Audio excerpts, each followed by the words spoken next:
Prezados irmãos e irmãs, louvado seja nosso Senhor Jesus Cristo.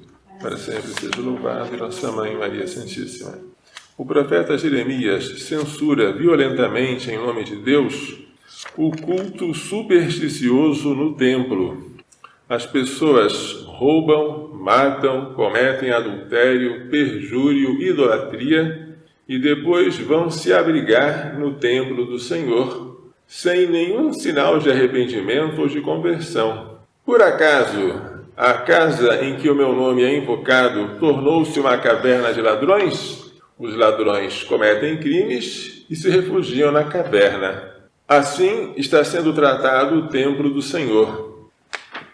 Para que não venha um castigo, é preciso que o povo melhore a sua conduta, que não cometa fraude contra o estrangeiro, o órfão, a viúva, que não derrame sangue inocente naquele lugar, que não ande atrás de deuses estrangeiros. Aí sim, o Senhor os fará habitar naquele lugar, na terra que dei a vossos pais desde sempre e para sempre. Esta é a condição para que o Senhor e o seu povo estejam sempre presentes naquela terra.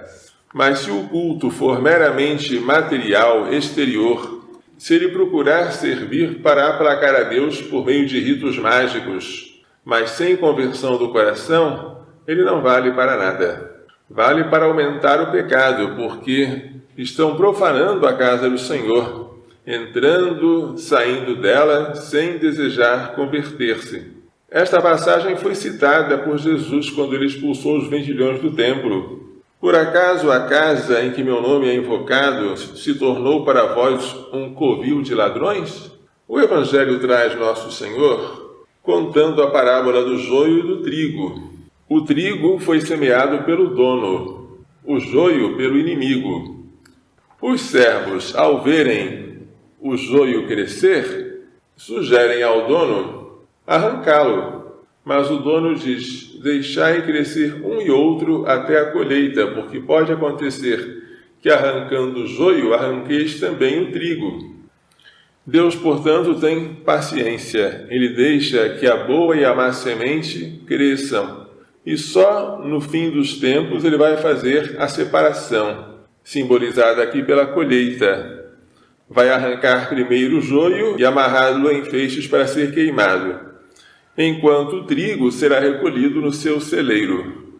É uma lição para nós, impacientes, que queremos mudar o mundo à força, quando o próprio Deus tem paciência com os pecados, as deficiências deste mundo. Ele quer dar tempo para que o pecador se converta.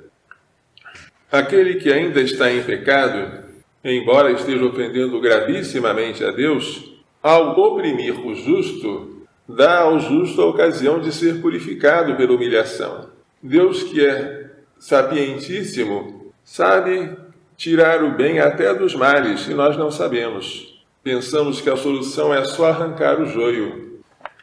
Que nós não sejamos joio, que nós tenhamos paciência com aqueles que são joio, e que nós, perseverando em dar frutos de santidade, possamos um dia sermos recolhidos nos celeiros do céu. Que Maria Santíssima e seu castíssimo esposo São José nos façam compreender e praticar as lições desta liturgia.